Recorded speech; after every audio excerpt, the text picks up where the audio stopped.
Customs and global supply chain management. आपने देखा होगा कि जब आप हाईवे यूज़ करते होंगे तो वहाँ पर हाईवे को यूज़ करने के लिए यानी कि एक डेस्टिनेशन से दूसरी डेस्टिनेशन में जाना है, बीच में कोई अच्छा खासा 4 लेन 6 लेन का हाईवे बना हुआ है और आप उस लेन का यूज़ करके जो है अपने डेस्टिनेशन पे पहुँचना चाहते हैं तो वहाँ पर आपको टोल टैक्स देना पड़ता है। तो सिमिलरली क्या होता है कि अगर आप किसी कंट्री के बाउंड्री के अंदर अपना प्रोडक्ट जो है सेल करना चाहते हैं या फिर उस कंट्री के बाउंड्री के अंदर से कोई प्रोडक्ट बाहर मंगवाना चाहते हैं तो उस केस में आपको कोई ना कोई टैक्स, कोई ना कोई ड्यूटी जो है वो चार्ज किए जाएगी और आपको वो पे करना पड़ेगा। साथ ही साथ कंट्री जो है ये भी मॉनिटर करेगी कि आप कौन सा प्रोडक्ट लेके जा रहे हो, कौन सा प्रोडक्ट आप कंट्री में भेज रहे हो। ऐसा तो नहीं कि कोई हार्मफुल प्रोडक्ट जो है आप कंट्री में भेज दे रहे हो और कोई ऐसा प्रोडक्ट जो अच्छा प्रोडक्ट है वो आप जो है हमारी कंट्री से लेके चले जा रहे हो और हमारी कंट्री के लोग जो है वो उनको वो चीज़ नहीं मिल पा रही है।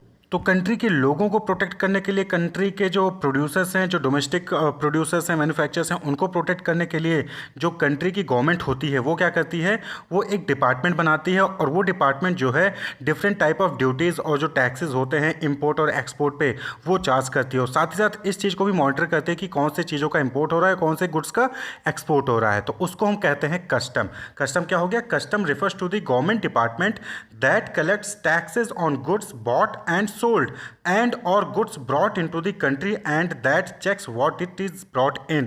तो यहाँ पर क्या हो गया कि कस्टम एक ऐसा गवर्नमेंट का डिपार्टमेंट होता है जो कि टैक्स कलेक्ट करता है।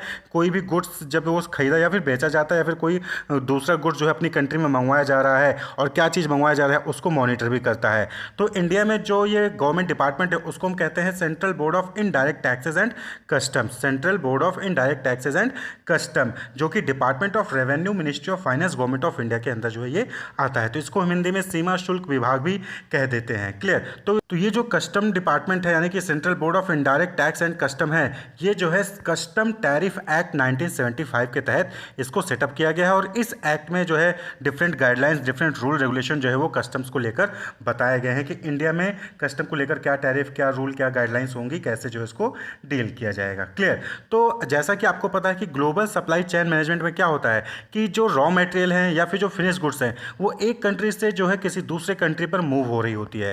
तो as in global supply chain management material and goods are moved from one country to another, यानी कि कंट्री के बॉर्डर्स जो है वो क्रॉस कर रही हैं, एक कंट्री से दूसरे कंट्री के बॉर्डर में, दूसरे कंट्री से तीसरे कंट्री के बॉर्डर में जो है एंटर कर रही है। तो हर कंट्री का अपना अपना जो है क्या होगा, कस्टम होगा। तो जब भी कोई गुड या फिर कोई मटेरियल शिप किया जाएगा या फिर एयर फ्राइट किया जाएगा एक कंट्री से किसी दूसरे कंट्री में तो वो कस्टम के अंदर आएगा और जो डिफरेंट कस्टम अथॉरिटीज़ होंगी अलग अलग कंट्रीज़ की वो जो है उसको कंट्रोल करेंगी, उसको जो है मॉनिटर करेंगे और जो भी टैक्सेस एप्लीकेबल होंगे, जो भी ड्यूटीज़ एप्लीकेबल होंगी वो उनसे चार्ज किए जाएंगे। तो कस्टम ड्यूटी क्या हो गया? Custom duty is a type of indirect tax is charged on all imported commodities and some items that are exported outside the country. तो कस्टम ड्यूटी क्या होता है? कस्टम ड्यूटी एक टाइप का टैक्स होता है, एक टाइप की फीस होती है जो कि कोई भी गुड्स अगर आप इंपोर्ट कर रहे हो या फिर एक्सपोर्ट कर रहे हो तो उस पर चार्ज किया जाता है। तो अलग अलग नामों से जानते हैं जैसे import tariff, export duty, anti dumping duty, VAT, ये सारे अलग अलग नाम है जिसके जो है अलग अलग कंट्रीज़ में आपको डिफरेंट नाम से जो आपको देखने को मिल जाएंगे। लेकिन नॉर्मली कस्टम ड्यूटी कहते हैं या फिर इंपोर्ट टैरिफ और एक्सपोर्ट ड्यूटी के नाम से आप जो है इसको सुनने को पाएंगे। तो इंडिया में बात करें तो इंडिया में जो है अलग अलग प्रोडक्ट्स के लिए अलग अलग एक्सपोर्ट या फिर इंपोर्ट टैरिफ्स हैं। तो वहाँ पर क्या होता है कि कुछ चीज़ें फ्री होती हैं जिस पर कोई भी टैरिफ नहीं लिया जाता है, कुछ चीज़ें जो है टैरिफ ली जाती है, कुछ पे 100% टैरिफ लिया जाता है तो कुछ पे 50% टैरिफ लिया जाता है। जैसे कि इंडिया में अगर आप व्हीट इंपोर्ट करते हो, गेहूं इंपोर्ट करते हो तो वहां पर केजी 40% का आपको जो है इंपोर्ट टैरिफ देना पड़ेगा।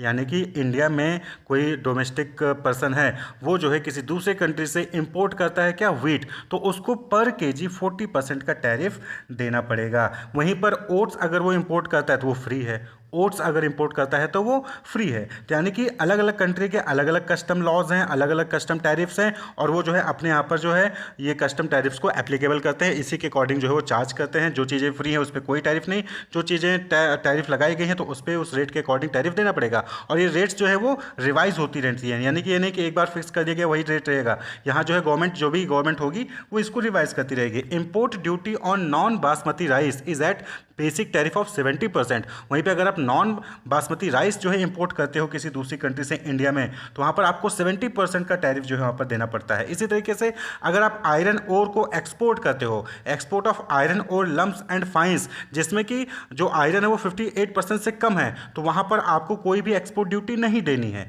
लेकिन वहीं पर अगर आप एक्सपोर्ट करते हो और जो पेनल्टीज़ लगनी होंगी वो अलग से आपके ऊपर लग सकती हैं। तो इसलिए कस्टम ड्यूटीज़ को सही से, कस्टम लॉस को सही से आपको जानना होगा। जिस भी कंट्री में आप डील कर रहे हैं उस कंट्री के कस्टम लॉस को आपको समझना होगा और इसको अकॉर्डिंगली फॉलो करना होगा। Inefficient management of custom control can lead to increased inventory cost, delays at frontiers and loss in supply chain responsiveness. तो अगर आपने जो है कस्टम कंट्रोल को सही से मैनेज नहीं किया तो वहाँ पर आपको इन्वेंट्री की कॉस्ट ज़्यादा पड़ सकती है, जो सप्लाई चेन का रिस्पॉन्सिवनेस है वो भी स्लो हो जाएगा, यानी कि रॉ मटेरियल सही से टाइम पे नहीं पहुंचेगा मैन्युफैक्चर के पास, और मैन्युफैक्चर जो है फिनिश गुड्स जो है कस्टमर तक नहीं पहुंचा पाएगा सही टाइम पे, यानी कि चेन, सप्लाई चेन जो है ब्रेक हो जाएगा। Custom issues can be deal breakers और मेकर्स। तो कस्टम इशूज जो हैं वो डील ब्रेक भी कर सकते हैं और डील मेक भी कर सकते हैं, यानी कि बहुत सारे ऐसे कस्टम्स रूल्स होते हैं जहाँ जिसका फ़ायदा उठाकर जो ऑर्गेनाइजेशन है, जो कंपनीज है, मैन्युफैक्चरिंग कंपनीज है, वो उसका फ़ायदा उठाकर जो है अपना कॉस्ट कम कर सकती है और प्रॉफिट ज़्यादा से ज़्यादा अर्न कर सकती है। लेकिन बहुत सारे ऐसे कस्टम इशूज़ होते हैं, ऐसे कस्टम लॉज होते हैं, ऐसे ड्यूटीज़ होती हैं जिसकी वजह से उनका लॉस भी हो सकता है। तो depending on trade policies, duty rates and physical custom resign, the custom issues can be deal breaker and deal maker. तो यहाँ पर कस्टम के लॉस को, कस्टम की ड्यूटीज़ को, जो भी कस्टम पॉलिसीज़ हैं उसको समझना ज़रूरी है, जिससे कि आप जो है ज़्यादा से ज़्यादा प्रॉफिट अर्न कर सकें और जो है अच्छे से सप्लाई चेन को मैनेज कर सकें। तो custom law is not static, जैसा कि हमने पहले बताया कि कस्टम लॉ जो है वो स्टैटिक नहीं है, यानी फिक्स नहीं है। ये क्या है, ये चेंज होता रहता है। Rule and regulation are constantly reviewed and business need to be aware of development and changes. तो जो भी बिजनेस ऑर्गेनाइजेशन है उनको कंटिन्यूअस जो है कस्टम लॉज को रिव्यू करते रहना चाहिए, रूल रेगुलेशन को रिव्यू करते रहना चाहिए, जिससे कि जो भी डेवलपमेंट है या फिर जो भी चेंजेस हैं कस्टम रूल्स में उनके बारे में उनको अवेयरनेस हो, उनको पता हो, जिससे कि वो सही तरीके से अपनी प्लानिंग कर सकें ग्लोबल सप्लाई चेन को मैनेज करने के लिए।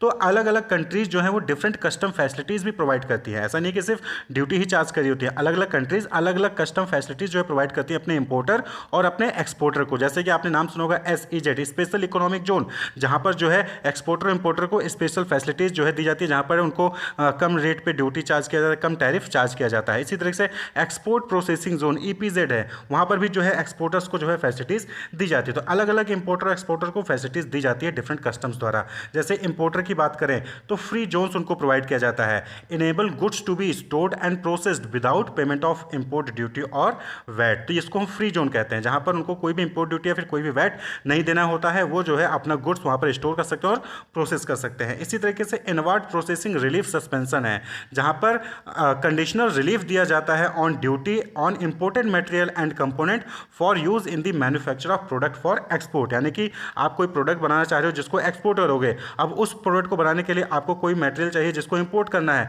तो उस पर आपसे कोई भी ड्यूटी चार्ज नहीं किया जाएगा। क्लियर। इसी तरीके से प्रोसेसिंग अंडर कस्टम कंट्रोल, तो ये भी जो है एक फैसिलिटी है। Allows specific dutiable component and materials to be imported without payment of duty, processed into finished product and released for free circulation at the duty rate of the finished goods. तो यहाँ पर क्या है कि अगर आपको कोई प्रोडक्ट बनाना है, उसके लिए आपको जो है कोई कंपोनेंट या मटेरियल इंपोर्ट करना है, तो आप जो है बिना किसी ड्यूटी को पे किए हुए आप उस मटेरियल को इंपोर्ट कर सकते हैं उस कंट्री में। उसके बाद जब आप फिनिश गुड्स बना लेंगे, उसके बाद जब उस फिनिश गुड्स को सर्कुलेशन में लेके आएंगे, सेल करने के लिए आएंगे, तब आपको जो है ड्यूटी पे करनी पड़ेगी। तो ये भी फैसिलिटी जो है यहाँ पर आपको दी जाती है, यानी कि प्रोडक्ट बना लो तब आप मुझे ड्यूटी दीजिएगा। तो कुछ कंट्री के कस्टम्स ऐसे भी होते हैं। Return goods relief allow relief on री importation of goods previously export. अब सपोज कि आपने कोई प्रोडक्ट जो है किसी दूसरी कंट्री को एक्सपोर्ट कर दिया था, अब उस प्रोडक्ट में खराबी आ गई, आपको उस प्रोडक्ट को दोबारा वापस मंगवाना पड़ेगा। तो जब अगर आप उस प्रोडक्ट को वापस मंगवाएंगे जो आपने एक्सपोर्ट किया था, उसको जब आप वापस मंगवाओगे तो उस पर आपसे कोई भी चार्ज नहीं लिया जाएगा, कोई भी जो है टैक्स या फिर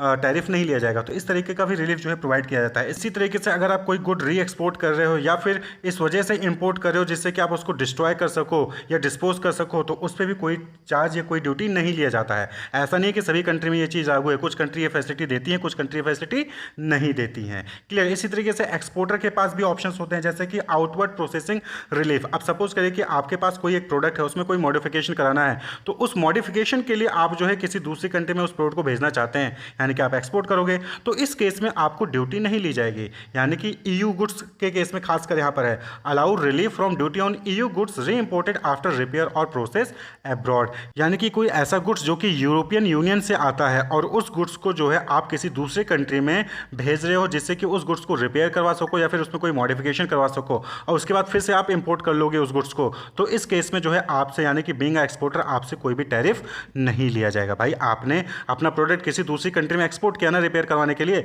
तो एक्सपोर्ट किया तो कोई टैरिफ लिया जाएगा। लेकिन यहाँ पर जो ईयू है वो क्या कहती हैं, आपको रिलीफ दे देती हैं कि अगर रिपेयर करवाने के लिए आप एक्सपोर्ट कर रहे हो और फिर जो है रिपेयर करने के बाद आपको वापस मंगवा लोगे, तो उस केस में आपसे टैरिफ नहीं लिया जाएगा। तो डिफरेंट फैसिलिटीज़ हैं इंपोर्टर और एक्सपोर्टर को जो कि दिए जाते हैं। तो कहने का मतलब यहाँ पर है कि जब भी कोई गुड्स या मटेरियल एक कंट्री से दूसरी कंट्री में ट्रांसफ़र होता है, तो उस केस में जो है वहाँ पर उसको different type of duties, import tariff, export duty वो पे करनी पड़ती है, कस्टम क्लियर करवाना पड़ता है।